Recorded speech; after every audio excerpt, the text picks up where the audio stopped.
Hey, good evening, everyone, and welcome to Monday Night Live. And our topic of discussion, it's on allergies, asthma, and more, part 2. Is it a flu or is it an allergy? Let us have a word of prayer. Heavenly Father, we give you thanks for this moment as we could discuss this topic and even understand it some more. We ask for your continued blessing and for the session. This is our prayer in Jesus' name. Amen. All right. So last week we started this important topic on allergies, asthma, and more. We had a great Q&A towards the end, and thank you for your questions. And just to find out, anyone who may be present, did you try anything new that you learned last week? Did you have any challenge over our time away from each other? Did you have any challenge that you were able to apply any of the remedies that we discussed? If so, now is a great time to share with us what you did and what worked for you. A lot of folks are getting flu-like symptoms these days. And oh, Miss Cheryl, you want to share? I saw you unmute a moment. Okay. Yeah, folks are getting flu-like symptoms, and but praise God, it's going away. One of the things that I tell you, it's lemon. Lemon is really, really good. Miss Peggy, okay, you're now coming in. All right, so lemon is really good, and lemon is great for the head. Some time ago, I felt really congested in the front, by your sinuses, your head, forehead, just to the front there, a little bit of tightness, weird feeling. And I just made some lemon drink in the midst of the day. Just had some lemon squeezed in water. And I did add a little honey, to flavor it, but stirred it up and drank. And it did help. I did feel movements of some form of phlegm moving down from the head to the back of the throat. And that congestion eased. Okay, so lemon is one item that you can use. Not only on mornings, we use lemon on mornings, but anytime in the day you can use lemon and get some relief. So instead of taking some decongestant medication, lemon, it's quite easy. And even if lemon is not in season, lemon juice in a bottle that you may get in your supermarket will still work for you. It will still help. And so lemon, limes can also help. Okay, so let's go on. I'm talking to you from Pure Wellness Lifestyle Center in Trinidad, and we are looking at reversing allergies. So let's look at the food aspect and what are some of the things that foods that we may be engaging in that can trigger allergies. Now look at this one. Fish is the second leading cause of allergies. Did you know that?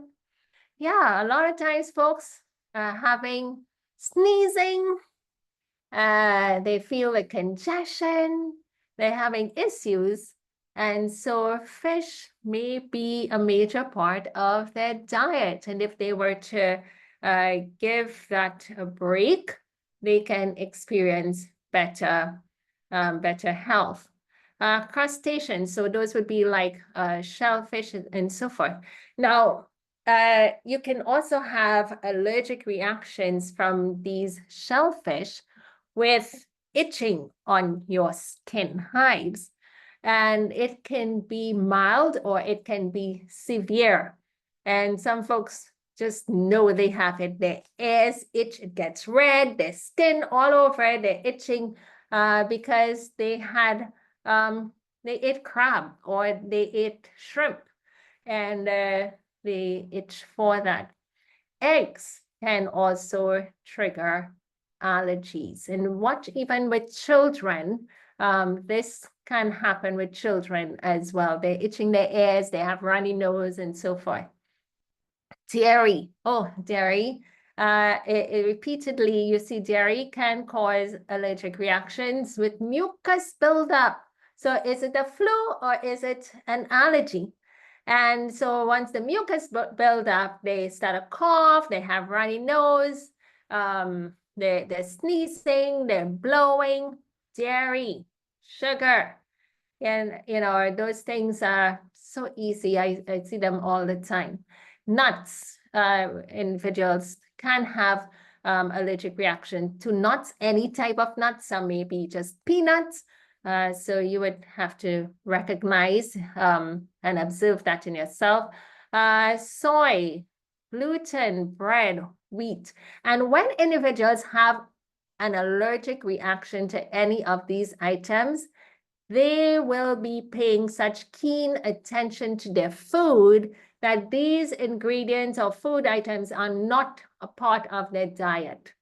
And if such individuals are around you, we need to support them with not having in their space and food that you may want to share with them, provide to them, not to have those items in there because it can cause them to have severe allergic reactions. So allergic reactions may be mild or it may be severe. Wheat, for example, there are some individuals who are allergic to wheat bread. They eat crackers, and their throat might start to feel as though it's closing up. And they have to be rushed to the emergency room. Or they may break out in a lot of itching. So they cannot have it. They cannot even have, say you had a plate with bread and then you say, oh, throw the bread on the side, and you use the same plate and put out some other food for them. Then the little crumbs, some folks are so sensitive, the little crumbs in there, once they interact, they ingest it, can cause an allergic reaction. So we need to support individuals when they have these food allergies, be cautious with them, for them, support them, and help them so that they don't have a reaction. Genetically modified foods, strawberries, we mentioned sugar, and even chocolate can have issues. Note, cooking does not reduce their allergenic properties. So even if these things were cooked, heated up, it still doesn't change it. Let's see here, even stomach cramps. So these are what will be manifested, what folks might experience, stomach cramps. So they eat a particular food and their bellies start to cramp, start to hurt them, and they're bending over with pain. And they would say, what did you have in there? Or they may have a diarrhea. They may start a hiccup. That's folks are having hiccups, and sometimes you don't know why. It very well could be that they are allergic to something that they consumed. Belching, vomiting, headaches, in a real way.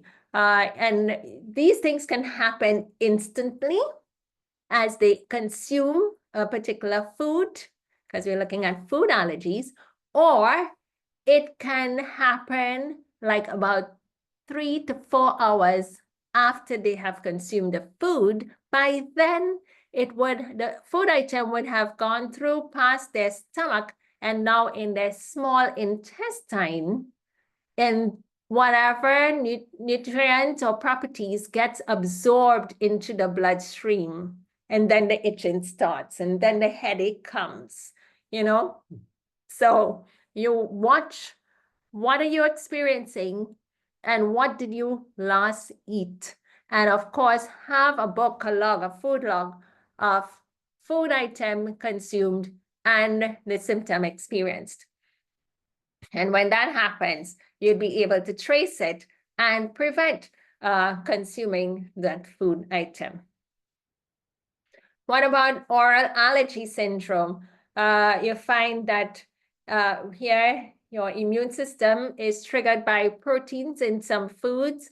And if you're allergic to ragweeds, for example, you may have cross sensitivity to melons. So ragweeds are, like even the watermelon, the vine of the watermelon, there's a little hairy like skin that it has on the vine. So that's a ragweed that's referred to there.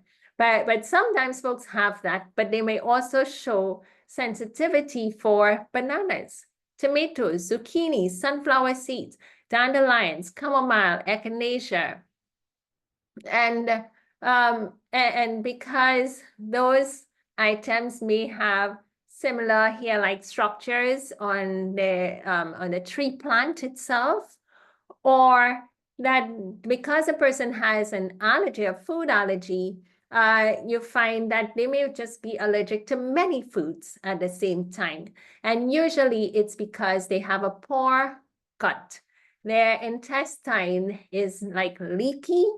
You have little tears in your small intestines. And so these food items get pushed out into the bloodstream in larger molecules, and the system cannot handle it. And so you find that you're allergic to one thing, and all of a sudden you're allergic to many foods. And that's just a progression of a condition called leaky gut. And one day we're going to talk about leaky gut and how to fix that. But let's look out for these other types of foods. If you have a grass pollen allergy, you may also react to peaches, strawberry, celery, tomatoes, melons, and oranges. And if this applies to you, you would want to avoid such foods. Remember, there was one time I had a guest here at the center, and early morning, the government, in taking care of the environment, had someone cutting the grass on the roadways. And that early morning cutting of the grass, just the aroma of that wet cut grass ascended into the atmosphere and drifted. So this person, as she stepped out of the accommodation unit for the center, inhaled the cut grass, little spores of that cut grass that was in the air, and she started to sneeze. Runny eyes, itching eyes, sneeze without stopping. And, we had to try bring her back inside, try to do many little things to help to stem that. But for the entire day, the rest of that day, she had all of these sneeze-like situation going on. I think we finally prayed and it eased up quite a bit. But once folks have even allergic reaction to grass, pollen, and so forth, other foods might be in the mix. Now, what about the milk? The dairy products, they promote allergic reaction. Fish, yep. You can even have eczemas and asthma due to allergic reaction from consuming fish. Yeah, so you find that sometimes folks have skin issues. We will always go back to the diet and make the corrections with the diet, abstain from eating these foods, and let's see what happens to you. And there would be a great list of foods. The folks would say, what will I eat? What will I eat? I'd say, eat everything else. You don't see vegetables in here. Yeah, so a lot of the fruits maybe, but everything else you can eat, and it may seem monotonous for the few items that you're left with, but it's just a real fact when it comes to fish, when it comes to allergies and food allergies. And shellfish, we talked about that. So anything, conch, crab, lobster, shrimp, all of those need to be removed. What about the meat? flesh and meat items, especially pork, ham, bacon. You folks would eat these things and it can trigger certain reactions. Arachidonic acid, for example, has been found to worsen inflammation. So arachidonic acid is an acid found in the body normally, but that can be increased. And when that is increased, it produces inflammation, and that comes along with pains, sometimes pains in the joints. And individuals would have these pains. So you watch what you consumed, and then the inflammation increased, the arachidonic acid increased. It will increase anyway when anyone eats it. So it doesn't even mean to say that they have an allergic reaction. The thing is whether it intensifies pain for them, painful joints. Not everyone will experience that. One study found an association between arachidonic acid and hay fever. Okay, so quite interesting. Eggs can also show up with dermatitis and asthma. Cheese can have milk proteins in it, as well as tyramine, and that can cause allergic reactions. Excessive amounts of tyramine can also increase the blood pressure. And where can you find excessive amounts of tyramine? That would be in aged, fermented, and spoiled item. Cheese is an aged food. All right, cheese, it will be so aged, it could be years before it gets to your table.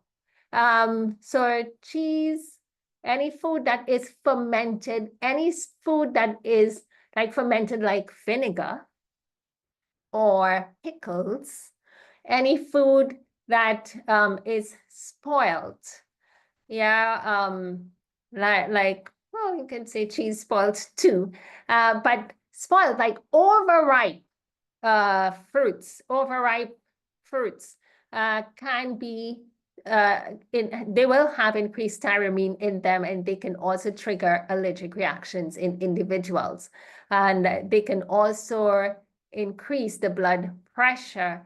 For some, if they already have high blood pressure and you eat an overripe banana, and folks, when they want to make banana bread, they go for the overripe ones. It may be a cultural way of making banana bread, but you can make banana bread with nice, simple, mature and ripe bananas. And but once you go into these overripe food items and you consume them, tyramine is increased in your system, and that causes problems. Okay. So you want, when you have your fruit and your food, that it's nice, wholesome, healthy food that you're putting into the body. Now, there are certain additives to food, like colorings and preservatives. And when individuals have foods that are colored red, colored blue, who eats a lot of those colored? Children. Snacks, icing, they have all these colors on them, and then you see they have it plus the sugar, plus there might be some dairy. So you have all of these things firing off into the body, consumed at one time. No wonder folks will fall with these flu-like symptoms. Mucus will build up. Your immune system is lowered. You're more susceptible to getting and contracting infections. And then you find that you may consistently have a reaction anytime you eat anything with certain colors of food, even preservatives in food items. Alcohol and its byproducts like wine, vinegar, rum, beer, all of these tend to contain histamine, and that chemical can set off allergy and allergic symptoms in your body, as well as making you more sensitive to pollen. And alcohol also can dehydrate your body, making your symptoms even worse. So all your nostrils, all those mucous membranes, your eyes, you can find that you have dried eyes and you're wondering why. And then you go for an eye drop and you keep putting it in. It's because you're drinking alcohol or some fermented thing. Maybe you're consuming vinegar, like apple cider vinegar, or you have vinegar in some condiment like ketchup or some salad dressing, and then your mucous membranes are dried up. So pay keen attention, to these situations. And the funny thing is that many times on a daily basis, we are experiencing allergic symptoms, but it becomes norm for us. And we're not recognizing that, look, if I make a change, if I stop consuming a certain item, I would not have these things all the time. And it's not normal, okay? Sniffing and blowing nose and all of those things, it's not part of daily life. So something is off, something is wrong. What about spices like cinnamon, nutmeg, curry, peppers, mace, as in nutmeg, and cloves? Some folks can have reactions to those. Chocolate, cocoa, hot chocolate, Milo, Ovaltine, they are very stimulating, and they can cause allergic reactions in individuals. And yeah, then we have coffee and tea. Again, the caffeine in these items can be hurtful to individuals.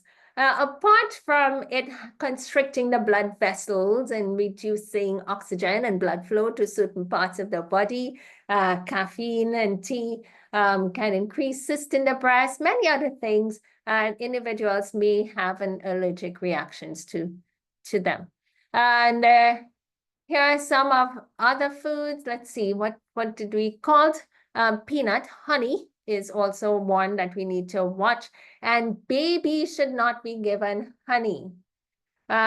Before 12 months, babies should not be given honey. It's because honey has a bacteria in it, naturally, a bacteria in it, and they may be allergic to it. It might be overpowering for their little systems, and we don't want to give babies under 1 year honey. Peanuts, celery, carrots, banana, kiwi, papaya, avocado, raspberry, strawberry, currants, and all wheat items, including barley, rye, and spelt. When we have this list, and yeah, we have this list, and individuals, remember one time there was a lady and she had an allergic reaction to food, and she, for 27 years, will have to run to the emergency room every week because of some issue that's going on, some symptoms that she would experience because she consumed food. And she was not sure what and why. And so when she came to us, we did a consultation, but also gave a detailed list, an anti-inflammatory list. And I'm going to take a note to put that within the chat for you. That anti-inflammatory list. When you see that list, you're going to be like, wow, what will I eat? Everything else. And that's even a mild list. I even have a more detailed list. But the thing is that the lady, she adhered to the list by not consuming those food items.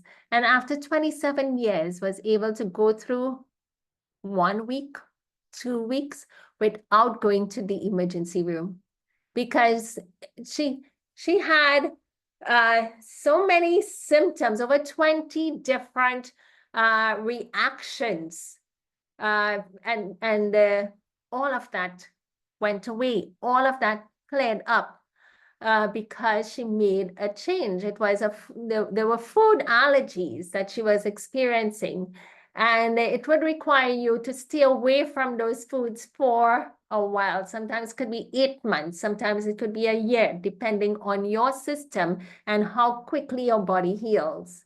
And what we would do, so this is what we call an elimination diet. And then folks will, they would start to reintroduce one food at a time. So say you want to reintroduce carrots, and you will start to bring carrot in for 3 consecutive days to eat carrots.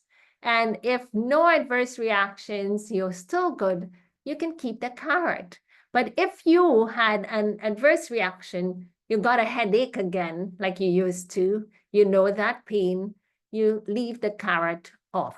And then you can try another food item, but you would need to take a break for the system to clear of all of these issues, and take a good break. There are certain supplements that we would suggest, like probiotics, digestive enzymes, and to work on healing and sealing that gut lining. So your small intestines could be intact when these foods come in, and it doesn't affect you otherwise. So there are times too where genetically modified foods will take a toll on individuals. Genetically modified foods might cause a headache, it might cause diarrhea, it might cause itching on the skin.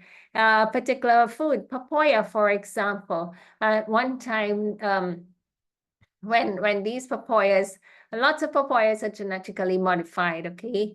And I remember one of my sisters would say, when I eat that papaya, I would get a diarrhea. But when I eat a papaya from what we get from our land, where our home was situated, she will not have any of those issues. So recognizing what would be your trigger and not using it, because every time you eat a food that triggers an allergic reaction, you're weakening your body, you're weakening your digestive tract, and or you may have pain in the joint and it just repeated. So you want to stay away. Organic will be best for our food choices. Foods that are organic seeds and organically grown. So you find also that a plant-based diet tends to cushion and buffer some of these issues that we may see with food. Even food that might be sprayed with pesticides, and these foods has phytochemicals in it. Plant foods, especially the bright colored ones. And they also have antioxidants that will be needed to neutralize free radicals generated as a consequence of infections, stress, pollution, and the body's own metabolic processes. So the more plant foods we eat, it tends to help to clean up the body.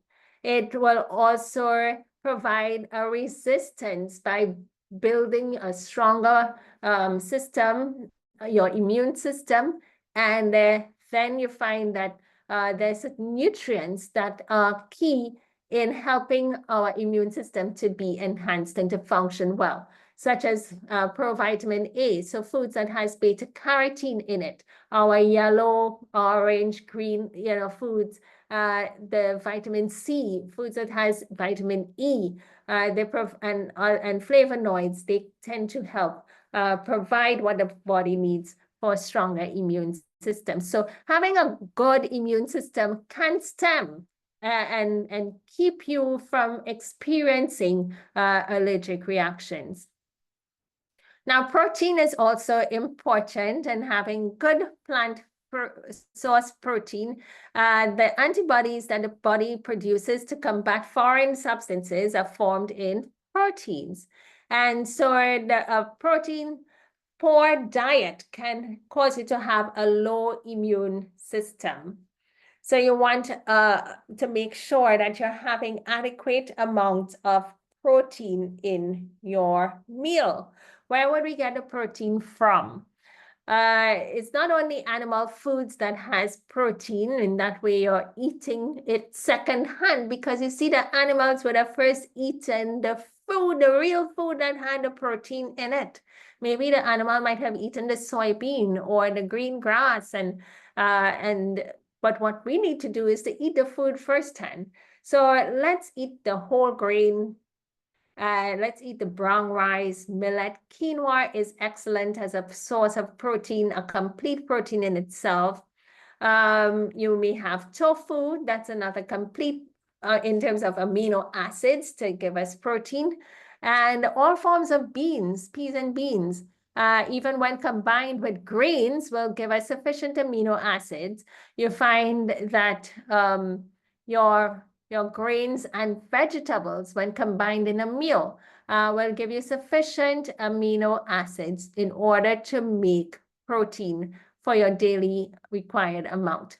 And so whether these items, grains, vegetables, beans, are combined in one meal, or you have them during the course of the day, you will have adequate amounts of protein to strengthen your cells, your tissues, your immune system.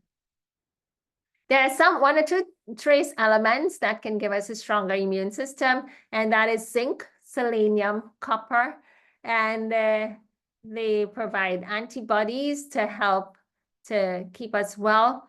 Food sources will be molasses, eaten sesame seeds, and pumpkin seeds, nuts, legumes. All of these are ways which you can get these nutrients from food. The use of pink Himalayan sea salt will be excellent as it contains iodine naturally. And iodine tends to be quite helpful in building a strong immunity and robust tissues and digestive tract and so forth. You may also use kelp. Kelp here is a seaweed vegetable. And in Asian societies, it literally makes its way on the plate as you see it here, and you would eat it up just as you would eat any green vegetable. Yeah, kelp, it tastes really good. And dulse kambu, sometimes the kelp, you might find it in a dried form, like sheets of it, and you can cut that up and add it to your food, or you can simply use the kelp powder, and that will detoxify your body and aid in how you metabolize your food. Omega-3 fatty acids will be another way to reduce inflammation in our system. So when you eat a food, if it creates inflammation or heightens inflammation for you because of your response to that food, having omega-3 can reduce that response and strengthen you. So it reduces the amount of inflammatory chemicals that's produced by your body, so you're more tolerant to your allergens. And a German study found that 568 people where they had high content of omega-3 fatty acids in red blood cells or in the diet, they had reduced risk of hay fever. So the more omega-3 that existed in their bloodstream, inside of them, so they ate and consumed items that had omega-3 fatty acids, like your walnuts, your flaxseed, your chia seeds, and you're consuming this as part of a nice healthy diet, not recognizing that you're having a stronger system so that you're not even going to get hay fever. And other people in your home will have allergic responses, but you're not, because of what is within you. Yep. So there's like flaxseed, but it needs to be ground, broken, blended into powder form. And then when that happens, you would benefit from the omega-3 source in there. 2 tablespoons of ground flaxseed daily will be the recommended amounts to take. And walnuts, a serving size for walnuts, it's like 4, simply 4. So eating healthy is not really expensive if we did everything in moderation. You can have the healthy items. It would last you a while, as long as we don't overdo. So let's see some vitamin C foods. Red pepper, guava, oranges, lemon, tangerine, lettuce. They tend to be great. Even cabbage, broccoli contains vitamin C. Onions and garlic, they tend to bring decongestion to the system that alleviates stuffy nose, sniffling, sneezing. It also contains quercetin, a natural antihistamine, anti-inflammatory agent, and it's been proven to reduce hay fever symptoms. And for folks suffering from hay fever, the more onions they ate and garlic, and you don't have to eat them all raw. You can cook them in your food. You can steam it and add it to your food, and that can help you to get quercetin, and thereby quercetin is a natural antihistamine. So keeping histamine down on the low, you're not going to have allergic symptoms. All right. So let's utilize these items. Many times we run for the drug, but we're still adding and using items that's triggering our symptoms. Taking the time out to understand cause and effect and what you can do. You're eating, so why not eat some onions on your food and help yourself? Bromelain is another nice item, and you get this in pineapple, especially the middle, the core area of the pineapple is where you would get the bromelain. It also makes quercetin. It's also anti-inflammatory and helps to reduce these allergic symptoms. Now, those were food allergies we looked at, and also the foods that could correct some of those allergies by providing antihistamines and inflammatory components and help you along. Now, let's have a look at our environment, because many times we have an environment that just lends itself to increasing sneezing, runny nose, itchy eyes, itching skin, and we think we always have the flu, but it's an allergy.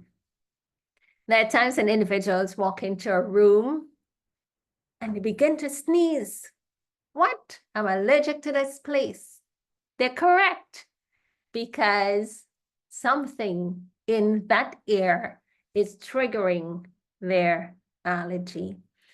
I once had a coworker. She'll come into the office, and every time she would come in, she'll start off the day with sneezing and itching eyes.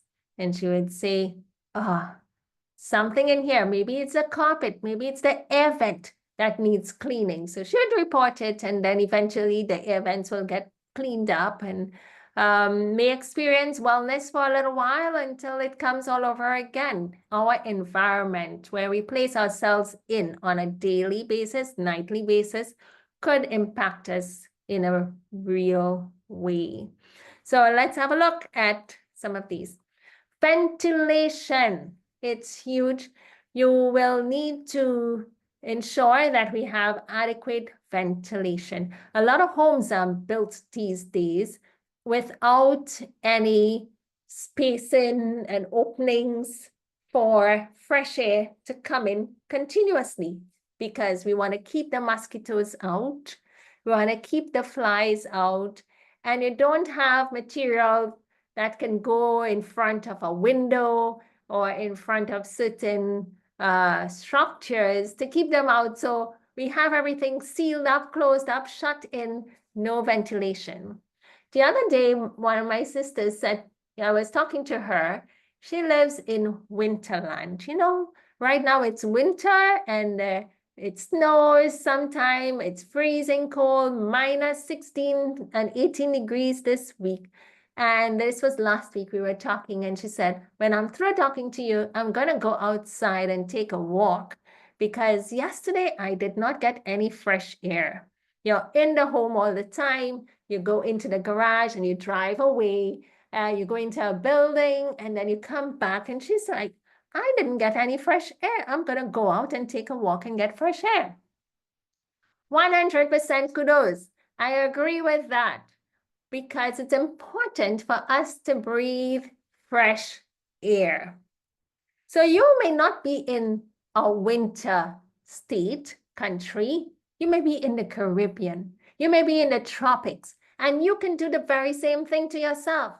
Have the windows and the doors closed in. Have the fan on, the air condition on. You get into your vehicle, you drive to work. You go into an enclosed environment. You spend all day there, you come back, you go to the supermarket, you go to the mall, you're inside. You come back home, and when did you get fresh air for your body to get good oxygen? Let's pay attention to this. So keeping ourselves with air, airy, and then our environment. So open the doors and the home. The other day when I was in England, by my family members, it's wintry cold. And you know, it was a couple of days of being shut in, especially when you come from the Caribbean. You got to adjust. Oh, it's cold, it's cold. Yeah, but after about 3-4 days, my son said, all right, we need to open up for some fresh air. So windows were wide open, doors open, and I totally agreed. In fact, I was just about to say the same thing. Let's exchange the air in here. If you're not opening up your windows and doors on a daily basis, the air is still, and you're breathing and exhaling in and out the stale air, and that soon becomes contaminated. Worse yet, if you have folks coughing in that space. So let's seek to do that. Sometimes you may need an exhaust fan, and you also want to reduce moisture environments, especially the bathrooms, the kitchen area where you have heat and cold interacting. You'll find that moisture can just be within the atmosphere that can be adhered to the walls and furnishings. And before you know it, you have mold. Before you know it, you have mildew. And that is not a clean environment to be in. So you have to ensure that you may have need for a dehumidifier. And, you know, just even opening windows when you're showering, when you're cooking and so forth, to get some of that hot air out and not have moisture within your rooms. Air quality is important. You don't want to have any dampness, and make sure you're cleaning your space at least once a week, wiping down and dry cloth and so on. You have in the foundations of our homes and basements, places where you find that you can have some impure air. And in certain homes where you have basements, is there an outlet for fresh air to come in and go out? Is it closed in all the time? What about living in a basement? Do you test the air quality in there? And so that's quite important, because sometimes in certain states, you'll find that basements are common, but also radon gas is common within those basements. And that can cause allergic reactions. That can also cause an increase in cancer, lung cancer for folks. So you want to make sure that your basements are airy, dry. Check the windows, check the stair walls and the staircases for any leaks, any cracks where moistures might be. Leaking pipes, you know, can just create moldy areas. You want to make sure your spacing is dry. Use washable curtains made of plain cotton synthetic fibers. Sometimes folks have blinds and drapes that you cannot wash, and you'd need therefore to wipe those. But if you can wash your curtains then you know they'll go wash, they come back, they're fresh, they're clean, and that would be better for you. And during the pollen season, you may need to close your windows, especially if you have an allergy, because those trees, flowers, spring is coming in, and all of that comes in, and folks are just like head congested, tight, painful, sneezing, and sometimes folks will have double pane windows and as a buffer to make sure that they're protected on the inside. Now, here's another one. Let's look at the flooring. And if you have carpets, they tend to hold dust. Fluffy carpets, fluffy toys, especially for children and babies. They're closer to the floor because they're crawling and they're lowered down to the floor. And they may have allergic reactions. I remember when my daughter would show up with allergies. Of course, later on, we recognized it was the food, but up front, the doctors did talk to us about her living space and do you have carpets? And so we removed all the fluffy toys, we removed the carpet, and just we did see some improvement, but of course it would come back again. So because it was a food reaction. So they use instead hardwood tiles or washable area rugs where you're making sure you clean those rugs weekly, shampooing them. Some places, you know, they have wall-to-wall carpets, but you need to clean them on a regular basis. And then let's see, anything else here? Mold and dust and mites and so forth. You want to watch temperatures, dusty areas. Even look at pest control. Cockroaches, you know, they tend to increase, they give off a certain odor. You can walk. Now, one of the things I tell you is that if you are accustomed to a nice, clean, airy living space, your nostril is going to become so sensitive, keen for scents and odors and smells. I can walk into a room and recognize the density of the air. That this air is steel. This air hasn't been changed out because I'm so accustomed to breathing fresh air almost all the time. I sleep with my windows open. So I'm getting that constant fresh air. And so when I walk into a space, I can smell the odors quite easily. And I know that there's something in here. Sometimes other people would say, no, I'm not smelling anything, but I know, and it's there. So the cockroaches, they give out an odor on your sheets and your towels, and you know, you have these things stacked up, but you gotta wash them over. Certainly have mice traps. If you have mice, they don't belong into the home. We need to take those creatures out.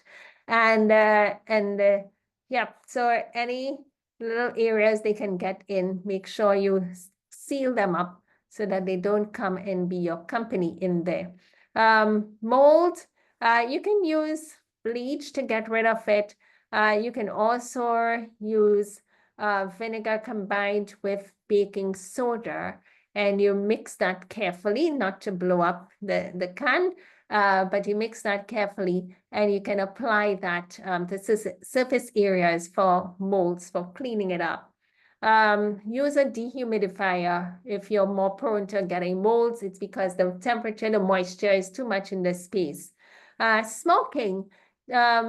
So smoking tends to create allergic reactions. Anywhere you have smoking and the fumes fall on the furniture, you touch it, you get secondhand smoke. It falls on the handles, you can get third-hand smoke. The puff can be in your face. So that's another. So people may have the sneezing when they are exposed to that smoke. Storage. Store collectibles and clothes in plastic bins if you need to store so that it remains nice and fresh and clean, and have close dryer, put the vent outside, because if the vent is on the inside, it makes the living space quite warm. Walls, there might be wallpaper on the walls. Inspect them, make sure that nothing is growing on them. And even if you do find growths of anything, mildew or so, put on a gloves, put on a mask when you have to handle for cleaning. Because you don't want to be inhaling as you begin to shake up all those things to inhale mold spores. That can get into your nostrils, your lungs, and set up shop.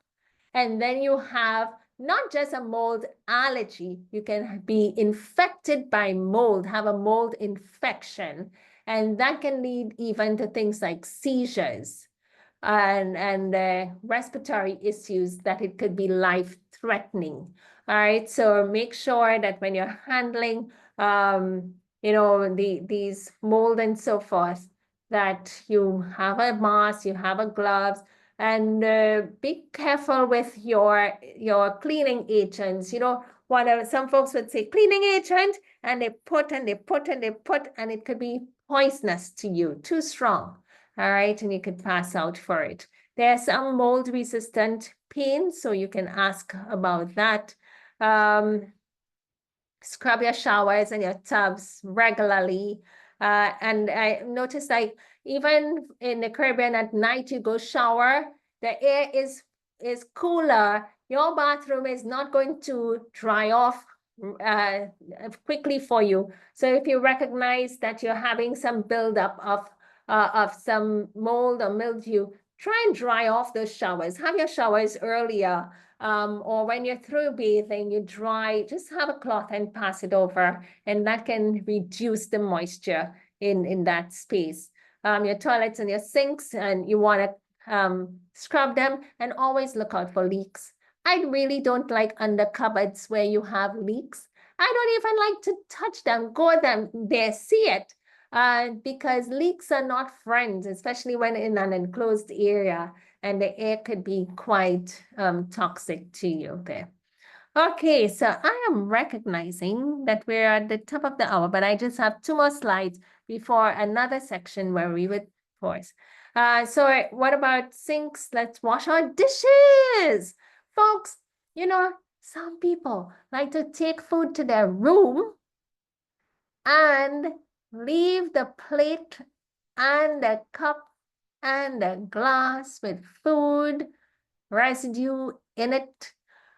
Even if they ate up everything, the little juices from the food, and it stays there day 1, day 2, day 3, and it's black. Oh, no. That's going to go in the trash for me. What are you going to do? Let's be disciplined. And our waste matters. Waste is waste. We need not be living in the midst of waste. So even your dishes, you want to wash them up, and don't be leaving things on over. Bye. Okay. So let's not leave things in those dishes overnight, because when you wake up in the morning, you find that you leave wares and food matter in the sink, it is going to begin to rot. And that will be poisonous to you. Come into the kitchen and there's this aroma of decayed matter. So that's not healthy. Let's make sure we clean up. And scrub all inside the sink when you wash your dishes. You wash the dishes and you wash your sink as well. At the same time, take out the drainer and you make sure that's clean. Don't leave food particles in there. I'm saying all these things may sound quite simple to some, but it's a real thing that exists still.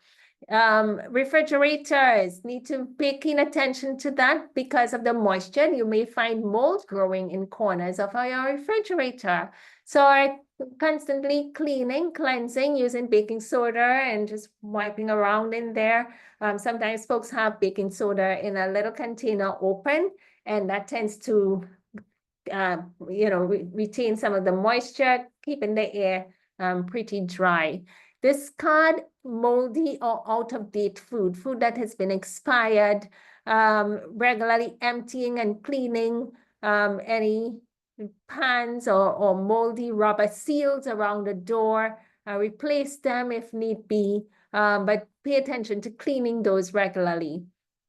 Your cabinets and counters, your countertops, all your sink, pet food need to be stored in sealed containers, because if your pet food is not stored properly, that too can attract mold. And you could be feeding your poor puppy or whatever animal you have moldy food. That's going to be toxic to them, and they could get sick. So make sure they have nice, clean storage containers. Your garbage, you should keep your garbage can covered, and make sure you change out your garbage regularly. In fact, it's advisable that every day you change that garbage in your kitchen. Get smaller garbage cans so that every day you can change that out and have a nice, fresh, clean kitchen. That's the best. And then when you put it outside, it goes into a bigger storage space that can go for the garbage collectors when they pass by. You also want to make sure that you don't have rodents and cockroaches around, and or have open garbage areas where they can come and want to feed on. So make sure that you have secured places to put your garbage. Plants find find a new home for potted plants, or spread aquarium gravel over the dirt to help contain any mold and prevent any mold. There's some plants that, the soil tends to attract mold onto themselves. And depending on the environment and how moist it is. So not all plants would work well indoors because of the moisture in your space. So if you see a buildup of that and your plant's struggling, then they belong outside. If they are in, you may find some mold on the leaves or on the soil structures. Pets, sometimes it may mean that pets be kept outdoors. As long as weather permits, you have a nice little space. They could be right outside the door. But having them in the home can be harmful for some folks. I mean, they are inhaling the pet dander, and even birds, they ruffle their feathers, and some folks have allergic reactions to those, and they can have respiratory issues. So we're talking about allergies, asthma, and more. So if you find that your allergies are quite heightened, let's look for allergens. And all of these things from food or our environment may have allergens there that's triggering our situation, and we want to seek to observe and remove them.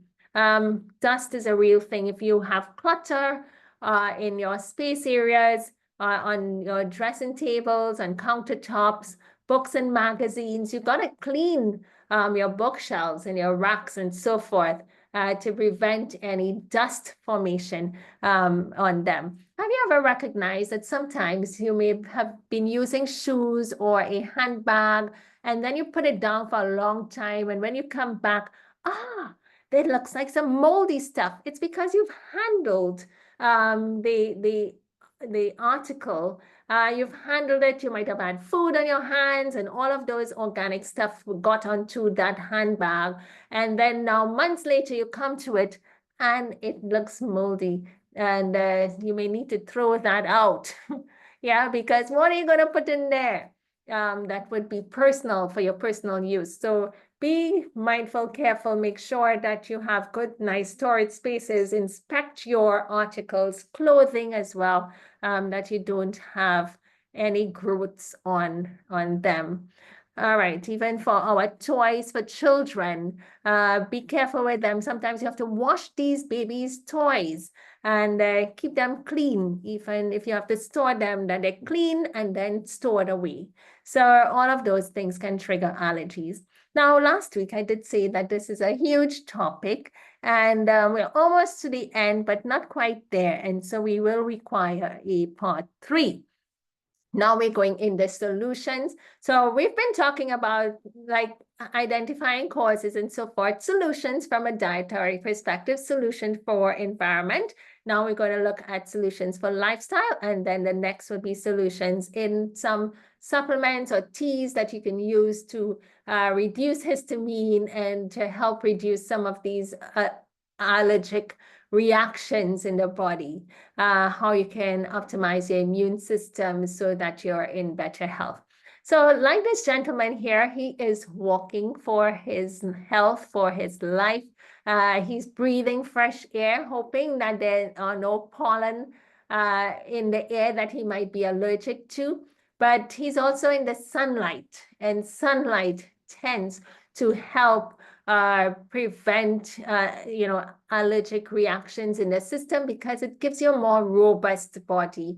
And sunlight, even for respiratory issues that you might be experiencing, sunlight on the face, on your neck area tends to dry all of that up. Even when it was in COVID time, we'd admonished individuals, get out into the sunlight and let your respiratory tract be exposed to the sunlight, and it's going to help to improve your health. So let that be our takeaway point this evening. Try and get some more sunlight. Maybe you are in a place where you're not getting adequate amount of sunlight. Like I have said before, if you're living in any of the northern countries where the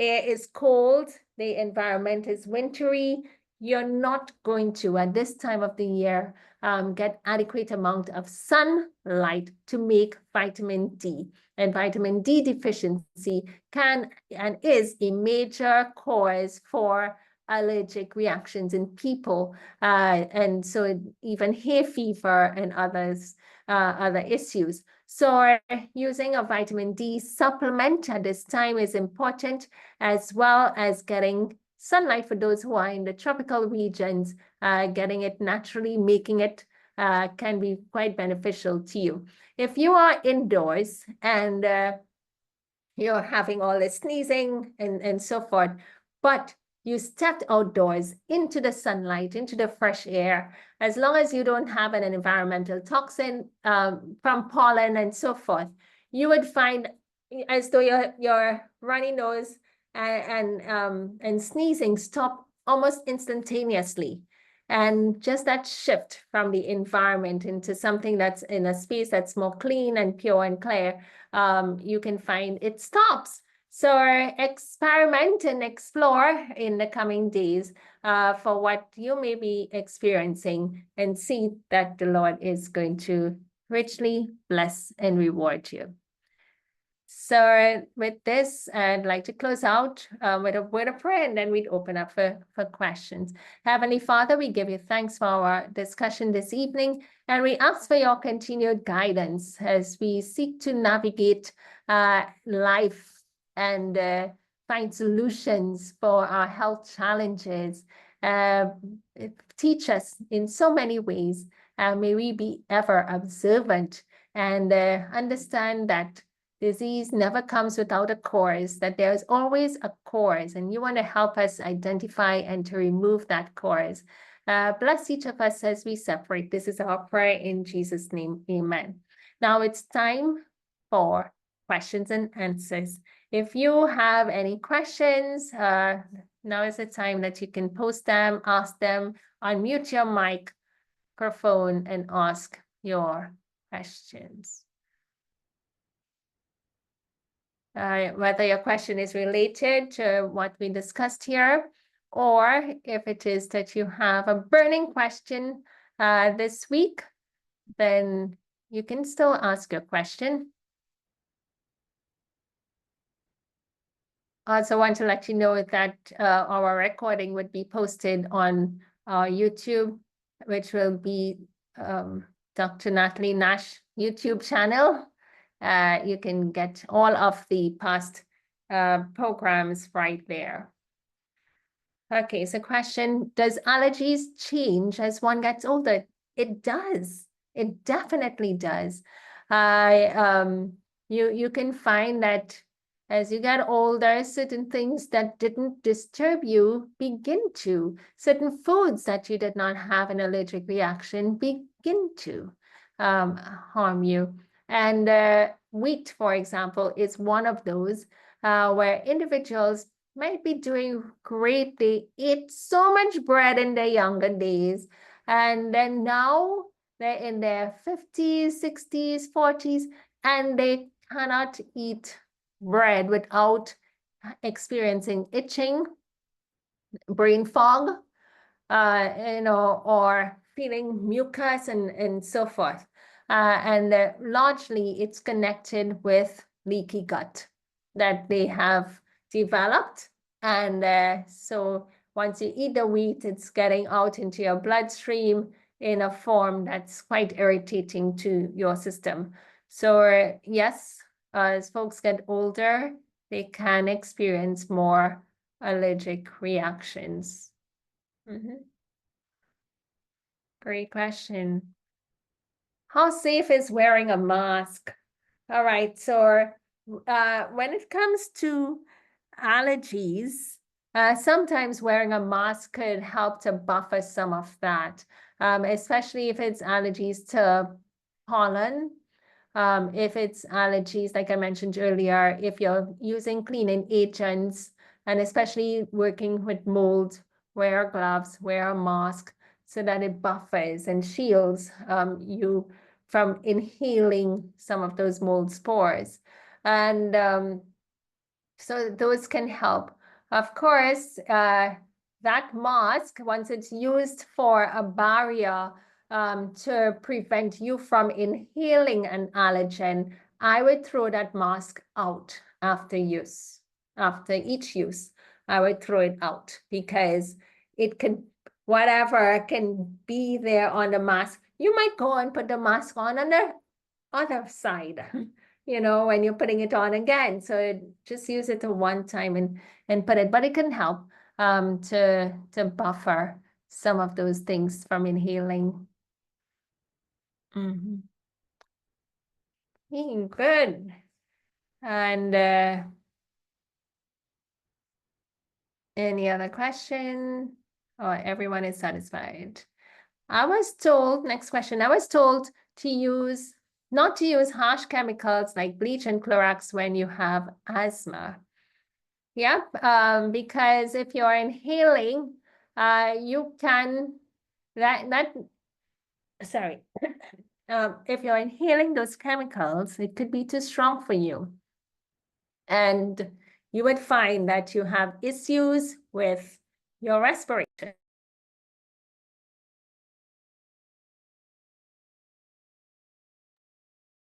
Yep, so if you have issues with your respiration, you would have tightening of those just now wrong throat.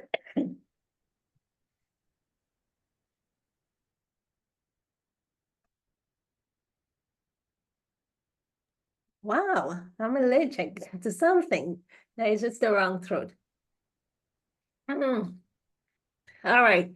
Yeah, so your bronchioles and all of those could get really congested and you can have issues. Yeah, you don't want strong odors once you are prone to getting asthma. You don't want strong odors. Okay, and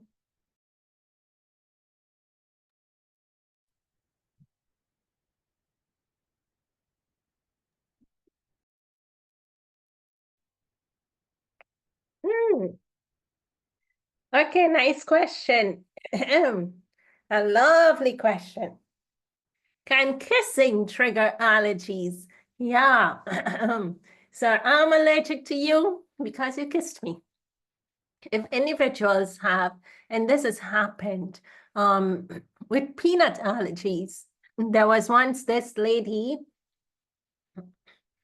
I think they called it the kiss of death because she was allergic to peanut, but her boyfriend had a peanut butter sandwich and then came and kissed her. And that just sent her system so off with her allergies that she was got respiratory issues, and she died from that. So that's one real example where individuals could, in fact, contaminate another person because of something that they have within that the other individual is allergic to. So like the peanut, you can have other types of food allergies that your loved one might have consumed and then come to you. So that's why I talked about that we need to be aware and to support each other when individuals have food allergies.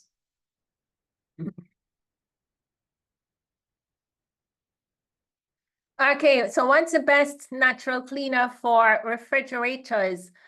You can use baking soda, and you will see the baking soda in a can, and it's open, and it's just helping to purify the air. And that same baking soda can be combined with vinegar, and you can also put some essential oils like tea tree oil and not too much tea tree, because essential oils are quite potent. Even on surfaces, they can be so strong that they can erode certain surfaces. So be very careful with essential oils on surfaces. They'll have to be really diluted.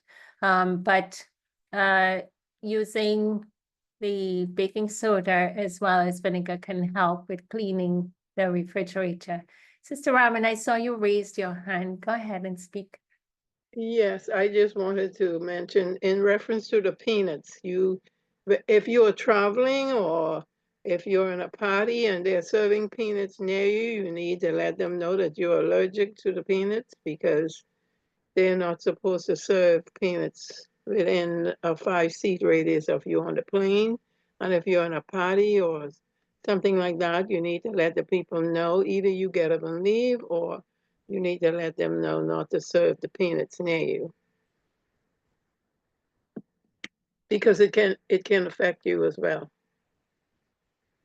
Yeah, thank you. Thank you for that. And peanuts like wheat, and I guess, depends, and folks can be so sensitive in just having it in your presence, in the food preparation, in the same kitchen where other food is prepared. And that's why you'd read labels and see certain labels on items that would say this food has been prepared in an environment or in a where nuts have been, and you just need to read those things and take caution. Oh, okay, someone. Can our facility help someone with stage 4 liver cancer? Oh,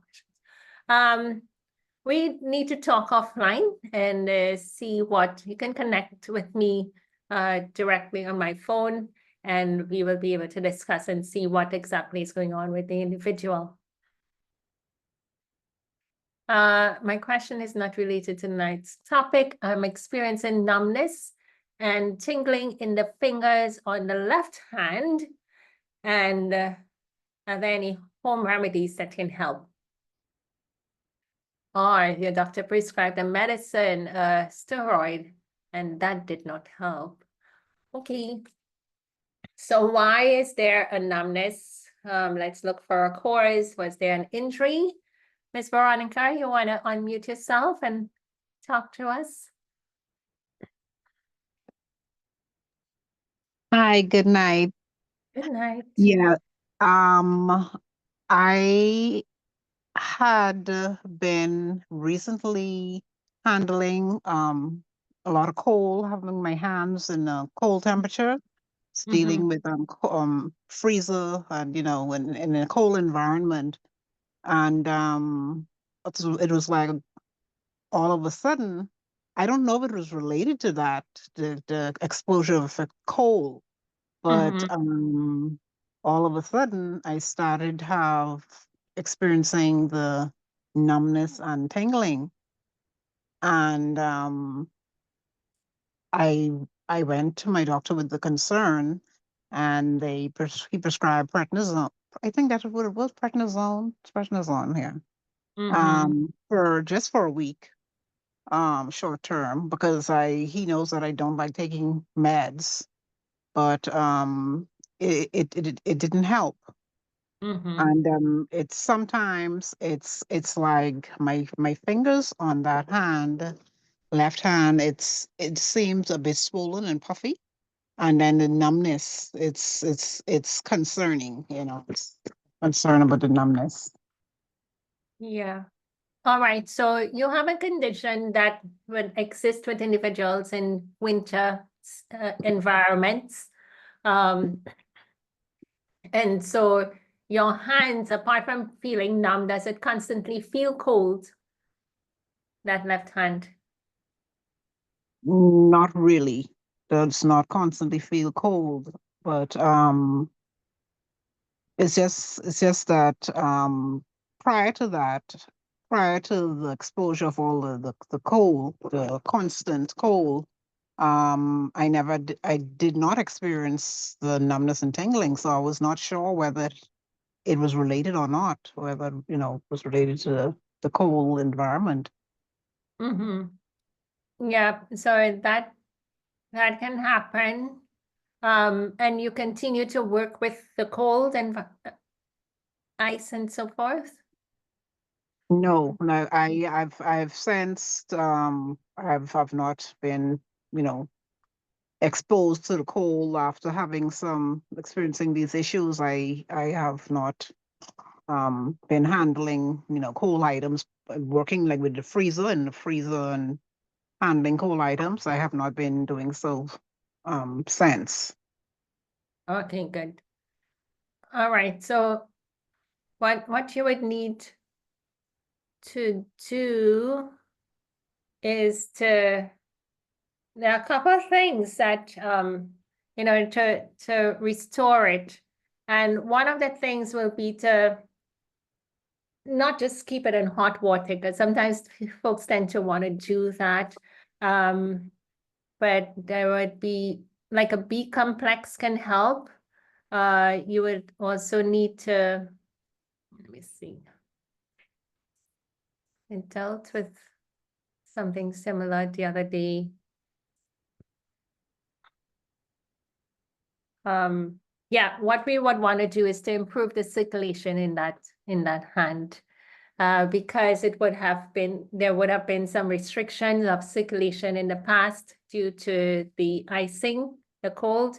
We need to reestablish that circulation in a proper way. So there's certain teas. If you write me, I'll be able to share with you a couple of things that you can work on and see how it helps. Even vitamin E can be helpful to improve the circulation. Vitamin C, vitamin E can help, and then the B vitamins for your nerve endings. Okay, so should I direct message you to just send them a Yeah, message? just direct message me and I'll just send you a list of things that you can try. And I say try because we will attempt to use this and see if it breaks it through for you. But it will take a while. It's not just going to happen overnight because you'll need to restore that and movement. Literally keep like opening your hands, open, close, open, close. Doing that regularly can also help. Okay, thank you very much. You're I have a welcome. question. I have a question. I'm Sister Volunteer. I'm wondering too, is it Raynaud's syndrome? Because I went to the emergency room about 2 Sabbaths ago, right? And I'm like, I Mm-hmm. was in the shower. I'm like, what in the world? I felt my fingers while I was in the shower immediately swell up. So I changed Yeah. the water from hot to cold to try to see if it's circulation. So then the doctors, they didn't know what to do with me. They run all kind of tests. Oh, you're fine. I said, no, something is wrong. I went to a different doctor. Found out I have Mm. Raynaud's syndrome. So Yeah. I don't know if you could explain to them, maybe that's what's happening to her, what Raynaud's syndrome is and what it does to you. And it was funny because while I was in the doctor room, right? And Mhm. right in front of the doctor, my sister, they saw my hand turn 3 different colors. Yeah. First, it's like your blood circulation. So your hands are like it's red. Your fingers are numb and it's tingly.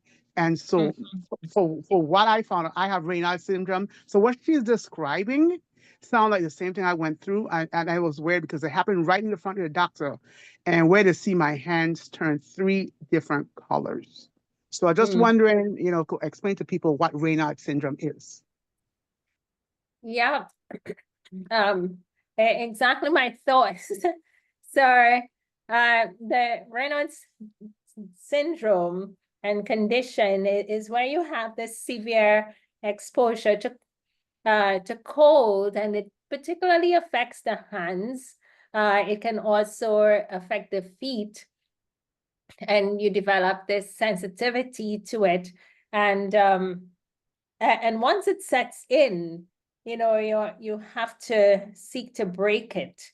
And this is what we're going to be doing by trying to improve the circulation and so forth. And but just placing the hand in hot water wouldn't really help. Uh, the other day when I was in the UK, it happened to my feet. My hands were fine, and even though I wore socks and warm shoes and everything, it was so cold that it would happen to my feet. But another thing that helps and these things will be our dressing. Your body needs to be dressed warmly, every area. So I'll have on clothing, and I'll have on a socks, but the socks would only reach so high. And I recognized that there was a space like about 2 inches or 3 that would remain exposed. And then just having that created all this discomfort in my feet. And my feet would feel cold, and say I go to the shower and the water is hot. When one time that hot water was on my feet and my feet felt like it was burning. And it's advisable not to put hot water on the limbs, like the extremities, your hands or your feet in those situations. That's not going to warm them up. But yeah, so this condition, you really want to just, as I mentioned, using the vitamin C, vitamin E, particularly, that would help to improve circulation. So sending that circulation in a more consistent manner back into the hand is what is going to help our young lady here. And as our dear sister just mentioned also, that with your hands, as you saw it, that hand change the color. It's all the blood flow that's not getting there because of the coldness. So if any of you're living in an area where it's cold right now, make sure you have your gloves on. Keep your hands warm, keep your feet warm, and wear clothing where you find it takes all the way down your legs, your trousers and so forth, all the way down your legs, warm. And similarly, long sleeves all the way down. Sometimes folks have coats, but there's a short sleeve underneath. They have, a trouser, but there's a short pants underneath or a short something. No, you need those layers to be just as long. And make sure you have socks, you have your gloves, and you're covered well. So those would be cautions, and even your head, Yeah. careful with your ears, all of those as we are in this cold season. And also a scarf also, because a lot of times, Uh-huh. a lot of us are from the islands, a different Caribbean island. And Yeah. so, when we come up here, no matter how many years, we've been here 30 years, whatever, the cold every year, it still affects us. So yes. So yeah, Mhm. the doctor told me to have to wear scarves, even like those hand warmers, put them in my pocket.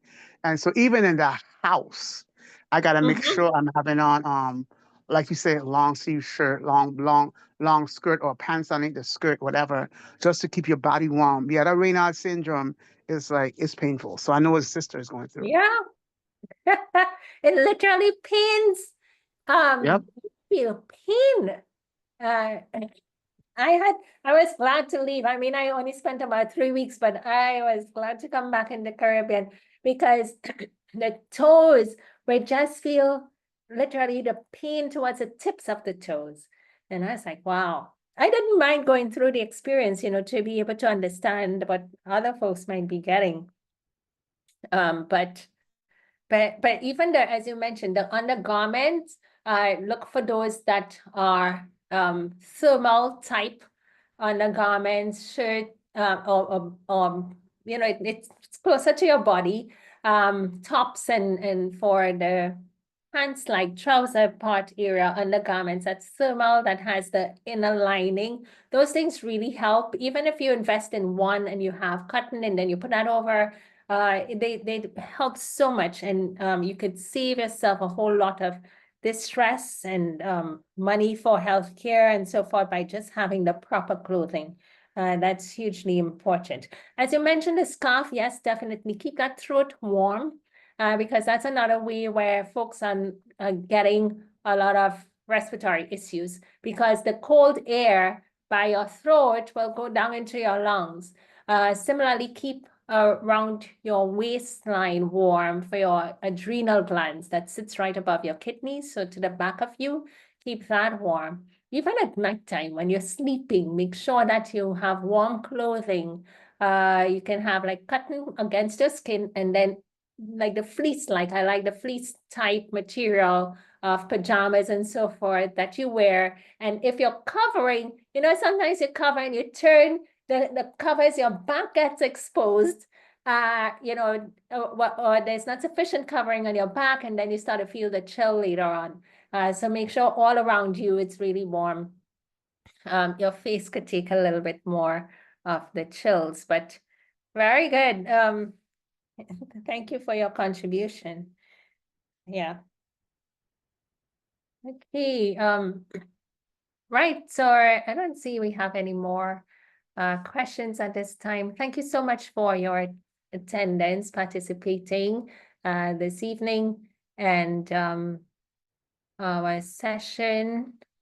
I'll just, let me see if I have the YouTube channel for those who have not yet subscribed. You can do so, and I'll put the WhatsApp group that you can join, where we are able to send out the messages, and every Monday night we're here for our sessions. So do share the link with someone and they'll be able to join and participate in these sessions. Wonderful. So may God richly bless you as we end our call at this time. Take care, everyone, and do have a blessed evening.